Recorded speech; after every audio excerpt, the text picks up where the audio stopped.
Welcome to study क्षतीश। आप सभी का स्वागत करता हूँ इस एपिसोड में।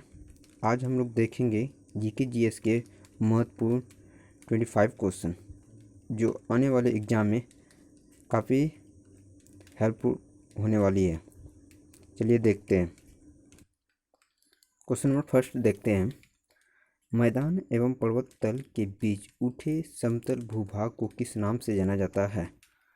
अंतर पर्वतीय पठार, पर्वतीय पठार या महाद्वीप पठार या तटीय पठार के नाम से जाना जाता है। आपका correct answer option number B हो जाएगा, पर्वतीय पठार के नाम से जाना जाता है। पर्वतों के आधार पर अवस्थित पठारों को गिरगिट पद पठार या पर्वतीय पठार कहा जाता है। यह एक तरफ से ऊंचे पर्वत से तो दूसरी तरफ से क्षेत्र से घिरे होते हैं। माउंटेन पठार एक तरफ से ऊंचे पर्वत से और दूसरी तरफ से नीचे पर्वत से घिरे हुए होते हैं। नीचे वाले पर्वत को पीडी माउंट प्लेट कहा जाता है। क्वेश्चन नंबर 2, निम्नलिखित में से किस संविधान संशोधन द्वारा लोकसभा की सीटों की संख्या 525 से बढ़ाकर 545 किया गया है? ऑप्शन नंबर ए 42वां संविधान संशोधन, ऑप्शन नंबर बी 31वां संविधान संशोधन, 42वां संविधान संशोधन और 44वां संविधान संशोधन। आपका correct answer option number B हो जाएगा, 31वां संविधान संशोधन के द्वारा। 31वां संविधान संशोधन 1973 ईस्वी में किया गया था। इस संविधान संशोधन के द्वारा जो है इसमें सीटों की संख्या 525 से बढ़ाकर 545 कर दिया गया था। क्वेश्चन नंबर 3, किस अनुच्छेद के तहत राज्य पोषाहार स्तर और जीवन स्तर को उच्च करने का प्रयास किया गया? Article 46, article 47, article 48, article 49। आपका correct answer option number B हो जाएगा, अनुच्छेद 47 के तहत राज्य पोषाहार स्तर और जीवन स्तर को उच्च करने का प्रयास किया गया था। अनुच्छेद 47 के अनुसार राज्य अपने लोगों के पोषाहार स्तर और जीवन स्तर को ऊंचा करने और लोक स्वास्थ्य के सुधार को अपने प्राथमिक कर्तव्यों में मानेगा और स्वास्थ्य के लिए हानिकारक औषधि के उपभोग का प्रतिषेध करने का प्रयास करेगा। किस अनुच्छेद के तहत? आर्टिकल 47 के तहत राज्य पोषाहार स्तर और जीवन स्तर को ऊंचे करने का प्रयास किया गया था। क्वेश्चन नंबर 4 देखेंगे। लिटमस किससे प्राप्त होता है? हल्दी से, सिनकोना की छाल से, शैवाल यानी लाइकेन से, मशरूम से। आपका correct answer option number C हो जाएगा, शैवाल यानी लाइकेन से प्राप्त किया जाता है। लिटमस जल में घुलनशील विभिन्न रंजक का एक मिश्रण होता है जो थैलोफाइटा समूह के लाइकेन पौधे से निकाला जाता है। लिटमस किससे प्राप्त किया जाता है? थैलोफाइटा समूह के लाइकेन पौधे से प्राप्त किया जाता है। प्राय इसके सूचक की तरह उपयोग किया जाता है। लिटमस का उपयोग जो है सूचक के या इंडिकेटर के रूप में किया जाता है, अतः इसमें अम्ल और क्षार का सूचक कहते हैं। यह इंडिकेट करता है अम्ल और क्षार को।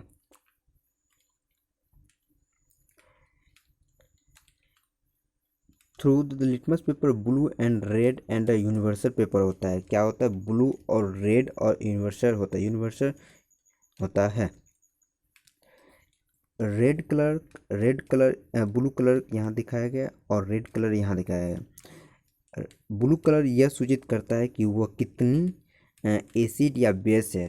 वह हमें एसिड कलर को शो कर रहा है और आपका रेड कलर इंडिकेट करता है कि एसिड है या बेस है। तो एसिड या बेस को सूचित करता है और आपका यूनिवर्सल सूचित करता है कि क्या आपका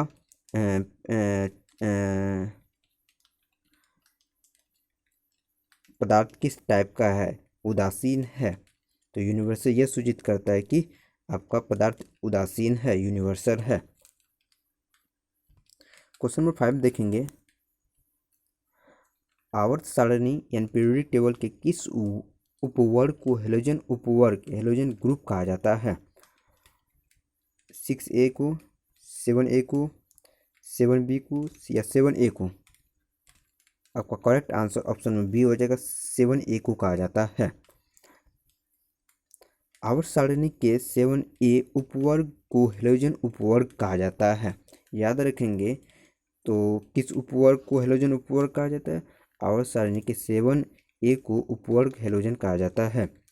इसमें फ्लोराइड, क्लोराइड, ब्रोमीन और आयोडीन और एस्थोनिक तत्व होते हैं। पीरियोडिक टेबल में इसको इस टाइप से दिखाया गया है। हेलोजन तत्व को किस में रखा गया है, 7A उपवर्ग में रखा गया है। क्वेश्चन नंबर 6, निम्नलिखित नेताओं में कौन दल रहित लोकतंत्र की अवधारणा से संबंधित है। JP कृपलानी, जयप्रकाश नारायण, आचार्य नरेंद्र देव, विनोबा भावे। आपका करेक्ट आंसर ऑप्शन में बी हो जाएगा, जयप्रकाश नारायण। जयप्रकाश नारायण लोक नायक के रूप में भी जाने जाते हैं, जिन्होंने JP आंदोलन यानी कि JP आंदोलन जो बिहार से संबंधित के माध्यम से भारत में दल रहित लोकतंत्र की अवधारणा को ठोस एवं सक्रिय रूप प्रदान किया। किसने किया, जयप्रकाश नारायण का। जयप्रकाश नारायण का जन्म कब हुआ था, 1909 ईस्वी में हुआ था और इसकी मृत्यु कब हो गई थी, 1979 ईस्वी में इसकी मृत्यु हो गई थी। और इसे भारत रत्न जो दिया गया था 1980 ईस्वी में दिया गया था। क्वेश्चन नंबर 7 देखेंगे, लोकसभा के अध्यक्ष को कैसे हटाया जाता है। लोकसभा के तत्कालीन सदस्यों के विशेष बहुमत से पारित संकल्प के द्वारा हटाया जा सकता है। प्रधानमंत्री की सिफारिश पर राष्ट्रपति द्वारा हटाया जा सकता है। लोकसभा में के उपस्थित सदस्यों के 2/3 बहुमत से पारित संकल्प के द्वारा हटाया जा सकता है। संसद के कार्य की सिफारिश पर राष्ट्रपति द्वारा हटाया जा सकता है। आपका correct answer option number A हो जाएगा। लोकसभा के तत्कालीन सदस्यों के विशेष बहुमत से पारित संकल्प के द्वारा हटाया जा सकता है। लोकसभा के अध्यक्ष सदन के जीवन काल पर्यंत पद पर करता है। उसके लोकसभा के तत्कालीन सदस्यों के विशेष बहुमत द्वारा संकल्प पारित करने पर हटाया जा सकता है। इस प्रारूप विचार करने या चर्चा करने के लिए कम से कम 50 सदस्यों का समर्थन होना जरूरी है। लोकसभा को कैसे हटाया जा सकता है, उस कम से कम जो उसके खिलाफ 50 सदस्य अनिवार्य होना चाहिए। क्वेश्चन नंबर 8, कौन सी नदी मकर रेखा को 2 बार काटती है। कांगो नदी, लोमामी नदी, जाम्बेजी नदी, लिम्पो नदी। आपका correct answer option number D हो जाएगा, लिम्पोपो नदी काटती है। भूमध्य रेखा को 2 बार कांगो नदी काटती है। मकर रेखाओं को 2 बार लिम्पो नदी काटती है। पॉइंट को नोट करेंगे कि भूमध्य रेखा को 2 बार कांगो नदी काटती है, लेकिन मकर रेखा को 2 बार लिम्पो नदी काटती है।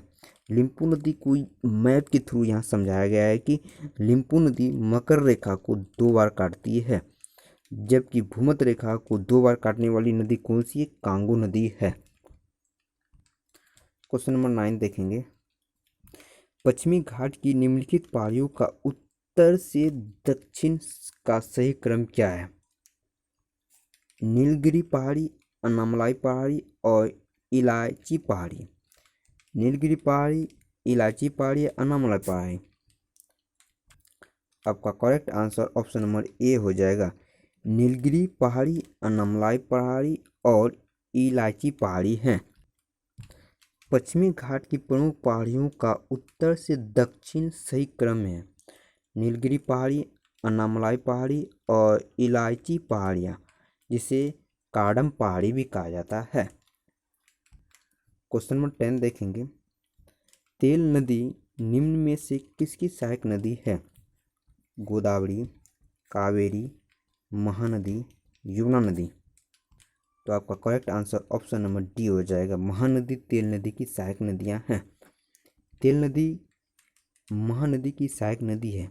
महानदी की अन्य सहायक नदियां निम्नलिखित हैं। शिवनाथ, मांड, ईव और जोग नदी जो कि महानदी की सहायक नदियां हैं। और तेल नदी की सहायक नदियां कौन है? तेल नदी की सहायक नदियां आपका महानदी है। क्वेश्चन नंबर 11 देखेंगे। गुलाबी क्रांति किसके उत्पादन से संबंधित है? प्याज, झींगा, औषधि या टमाटर। आपका correct answer option number C हो जाएगा। प्याज उत्पादन, झींगा उत्पादन और औषधि उत्पादन से गुलाबी क्रांति संबंधित है। गुलाबी क्रांति का संबंध प्याज, झींगा, औषधि तीनों के उत्पादन से संबंधित है। गुलाबी क्रांति प्याज, झींगा और औषधि से संबंधित है। क्वेश्चन नंबर 12 देखेंगे। नियंत्रक एवं महालेखा परीक्षक जिसे CAG कहा जाता है अपनी लेखा परीक्षण रिपोर्ट निम्नलिखित किसको सौंपता है? लोकसभा अध्यक्ष को, लोक लेखा समिति को, राष्ट्रपति को, प्राक्कलन समिति को। आपका correct answer option number C हो जाएगा। राष्ट्रपति को अपना रिपोर्ट सौंपती है। कौन? नियंत्रक एवं महालेखा परीक्षक जिसे CAG भी कहा जाता है। नियंत्रक एवं महालेखा परीक्षक CAG अपना लेखा परीक्षण रिपोर्ट राष्ट्रपति को सौंपता है तथा राष्ट्रपति उसे संसद के पटल पर रखवाता है। संसद द्वारा CAG की रिपोर्ट को लोक लेखा समिति सौंपा जाता है। लोक लेखा समिति CAG की रिपोर्ट का अध्ययन करके अपनी रिपोर्ट संसद में प्रस्तुत करती है। क्वेश्चन नंबर 13 देखेंगे। प्रधानमंत्री की नियुक्ति राष्ट्रपति करेगा और अन्य मंत्री की नियुक्ति प्रधानमंत्री के सलाह पर राष्ट्रपति करेगा।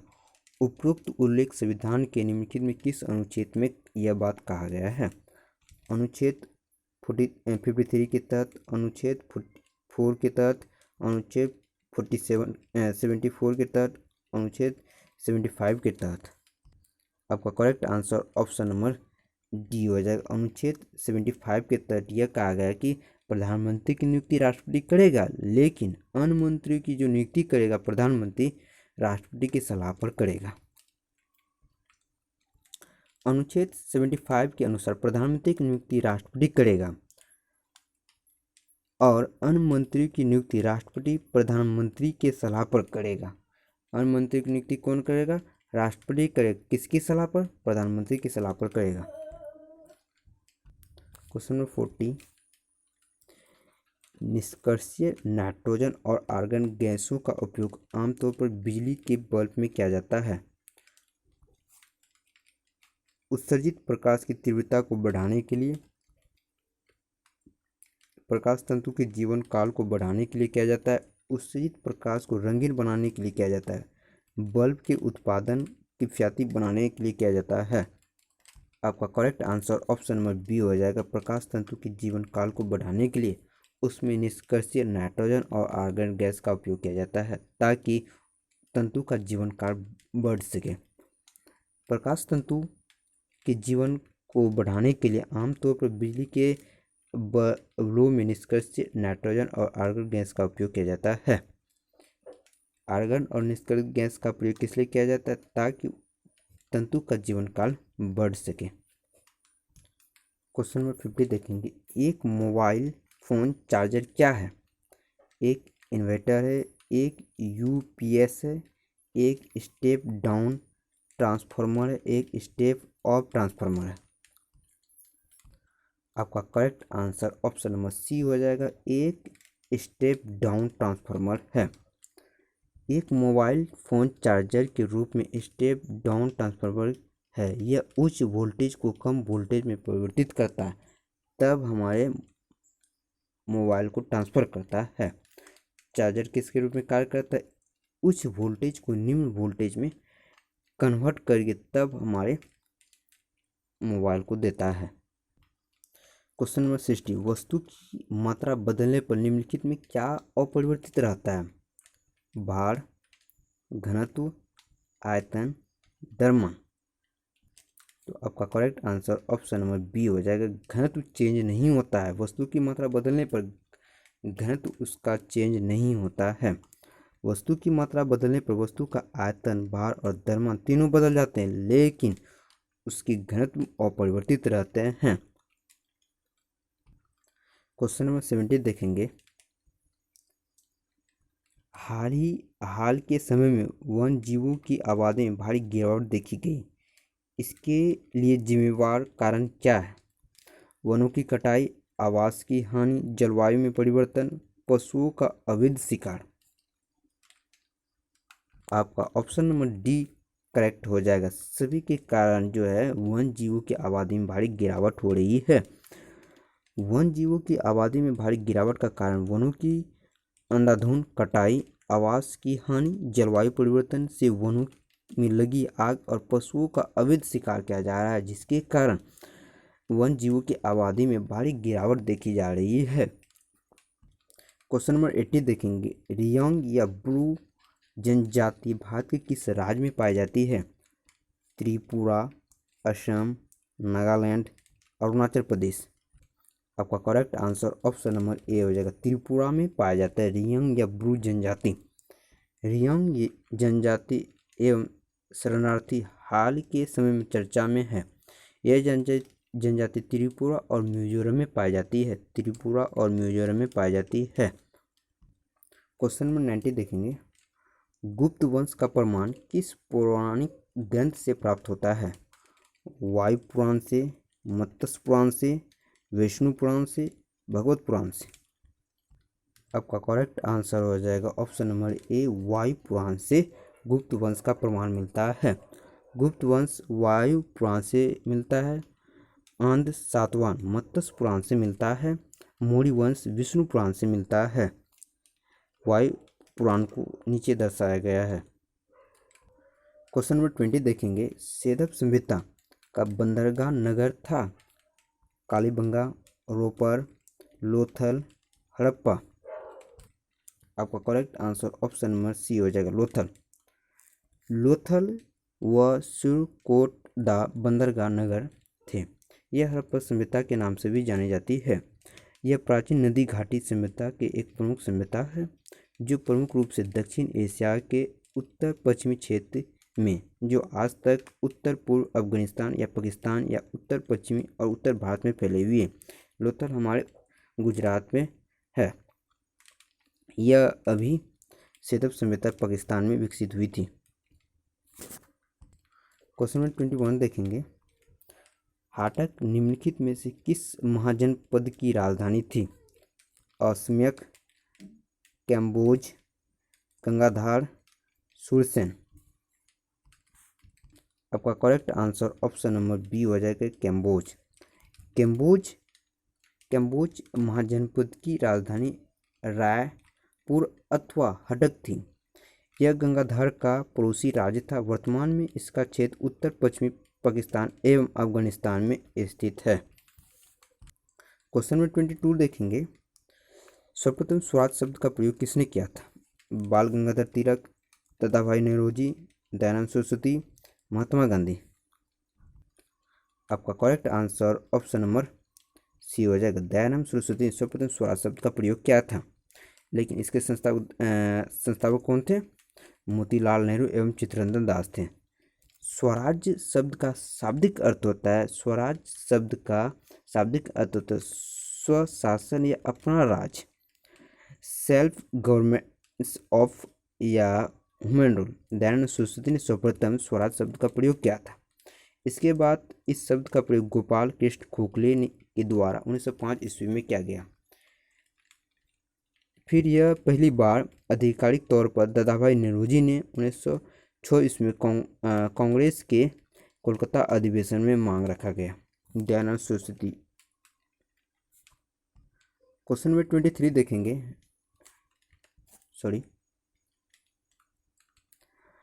नरबली प्रथा समाप्त करने का श्रेय किस गवर्नर जनरल को जाता है?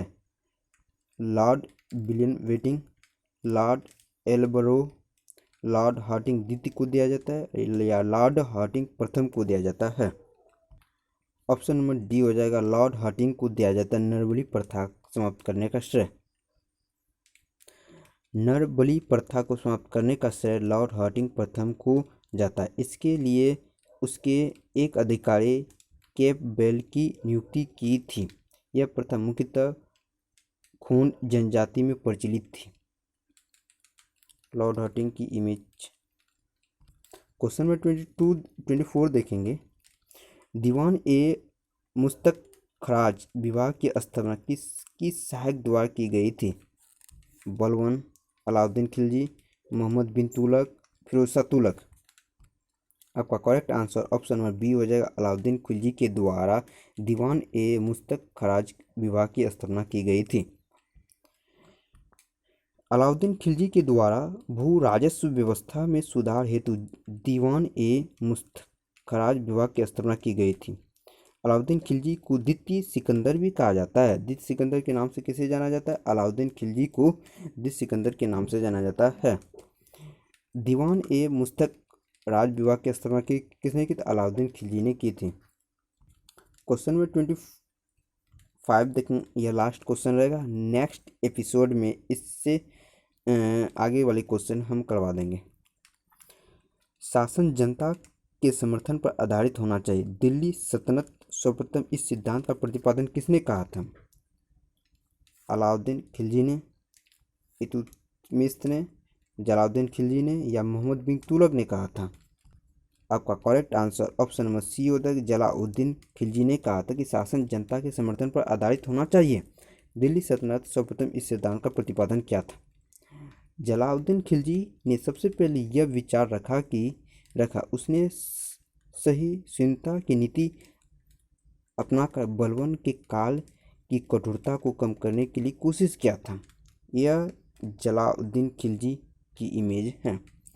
Thank you watching for this video. अगर आपको यह वीडियो अच्छी लगे तो शेयर एंड सब्सक्राइब करना न भूलें। धन्यवाद।